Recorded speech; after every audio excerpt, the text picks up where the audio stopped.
Your September 2025 Sarasota real estate market update is here. We've got also some breaking news, national news in today's video. So join me as I give you a breakdown of what's happened in the September market, kind of give you a synopsis of what I think will happen for the last quarter of 2025 and beyond. So please stay tuned.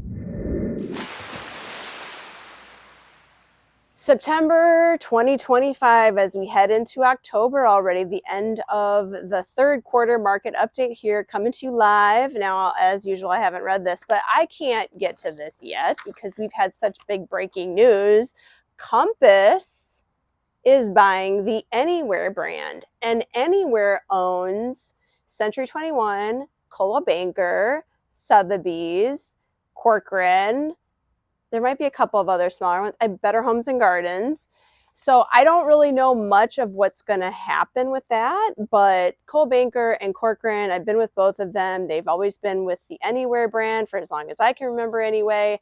So it is my understanding that it sounds like a good merger, that Corcoran, which has already had a great back-end system like Coldwell Banker, is going to be a much more robust, technologically advanced system. I mean, honestly, at the end of the day, it just comes down to the same services that we want to provide you as our clients or potential clients, buyers and sellers. You know, you're buying me as your realtor or the agent that you're working with. You have that relationship with them. And, you know, real estate is such a relationship business. So that those same underlying principles will not change. We work ethically, morally, doing what's right, even in the darkness, because what happens in the darkness always comes to light. Karma's a real thing. And just doing what's right for your client, you know, doing what's best for your client at all times. And so that's it. There's always going to be technological advances in any business, especially in real estate.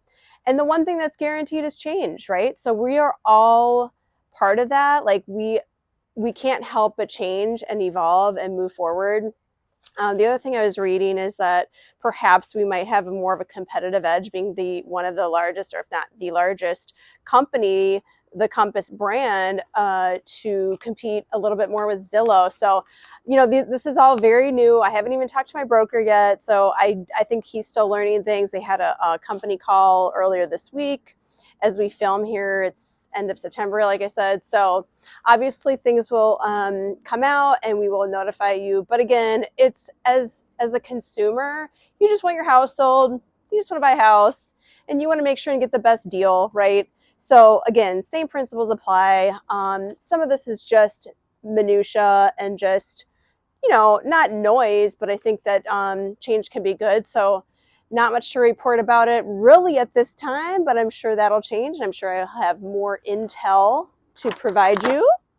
So back to the stats, let's see what's changed, okay? What I did too is obviously printed the end of August, which again, it takes a few weeks to compile, and we look at the Sarasota single family home market because it's a more stable indication of the market. So I printed August and I printed January because I like to kind of go back to reflect to earlier in the year because it's more fresh for most people. I know it is for myself. So end of August, let's first compare the inventory because I like to go there first. 5.2 months of inventory now compared to January, 6.4.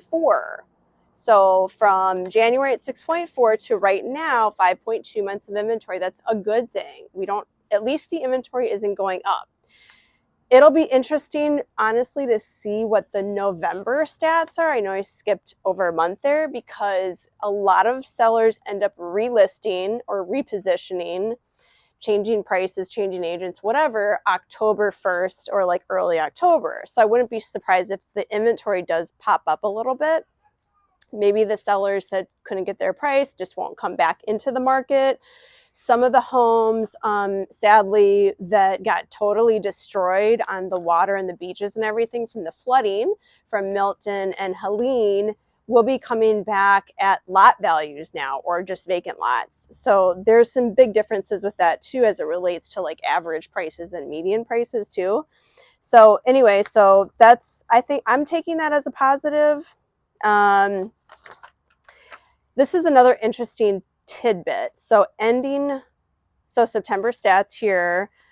when you list a property, like sellers always want to know where, if I list it at, let's just say 100,000, you ain't gonna buy, not here for 100,000, maybe a dock. Okay.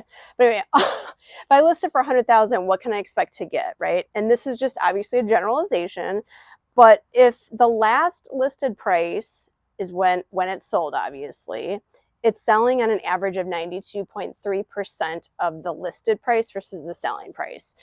Now, when you want to, let's compare that to January of this year. It was a couple percentages almost higher at 94.1. And going back to like looking at this from a bird's eye perspective, like way back in the day when 6 months level of inventory was normal, $1 million plus listing, we always took a 1-year listing agreement. And it was generally 95.5% of the sales price versus the listing price. So that's crept down, you know, and I think part of it is sellers might still be a little bit high. Buyers are waiting to negotiate. They're working in that higher interest rate. So I think it's a combination of many factors. Closed sales ending in September. Well, August, reporting end of September. So 641 closed sales. Let's look at January. What happened in January? 520. So we're closing more deals. And I do think, like I said earlier in the summer, I said the last part of the year 2025 was going to be probably healthier and better and more activity, things moving, right?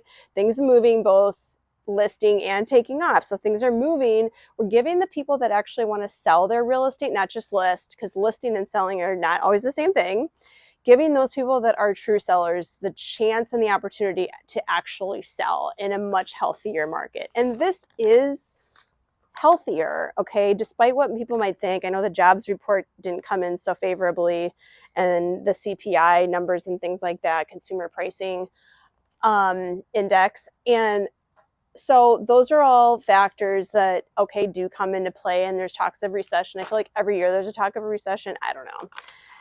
So I just try to stick to what I know. I'm not a politician. I'm just a local realtor trying to sell houses. And speaking of that, I'm bringing back my 2 beautiful, big, brand new Minnesota, brand new built listings to the market. We took them off. We are refreshing them, repricing them at new price improved numbers. They're going to be very, very, very appealing now that a lot of the cleanup has been done on the south end of Minnesota, especially. So people that don't want to wait to build, these are great opportunities between 2 and 2.5 million. So ask me about those. Among other listings I do have on the market, I've got other brand new construction listings, and I've got resale listings. I've got island, mainland. So you call me. The other thing is, if you're interested in selling and you have a home in Manatee, Sarasota, or Charlotte counties, if you're on the island or on the mainlands, you call me as well. I offer, complimentary consultations, and, the goal is to get the highest price, but it's kind of an art too, because I do look at Zillow, I do look at the RPR reports, I do look at IMAP. These are all tools that we have, and I take them into account. I also look at, like, I was out here on beautiful Longboat Key. We're at Bayfront Park. I am at Bayfront Park. I was out here looking at a property, and I'm actually coming in way higher than Zillow. So I think she'll be pleasantly pleased with the number, I'm hoping. So we'll see. But I do look at all those because I think it's important to know what the consumer is looking at, but it's not in any way indicative of the appraisal value, right? So it could be way off. It could be way off, way too high, or it could be too low. The other thing Zillow is not taking into account are some of these communities that still have restoration liens. And I had a whole video in my playlist, restoration liens, in the 2025 playlist. Okay, so check that out if you want to know more about what I mean by that. I can speak to anybody directly if you have questions for me. But so no, I think that the end of 2025 is going to be a lot healthier. I know a lot of sellers and agents especially are kind of finishing off their vacations. I know I was out in Wyoming and I had a little respite just to gear myself up for October and finishing off this last fourth quarter with a bang, getting my properties pushed out for my sellers, and all the things that we could do to market and sell our listing. So I'm very positive thinking as far as the future. So stay tuned to more details about this merger. Again, just a realtor out here trying to, pound the pavement, sell real estate for my clients. But you call me, 941-544-7690. You can text that number. You can also email me at shaylatwit@gmail.com.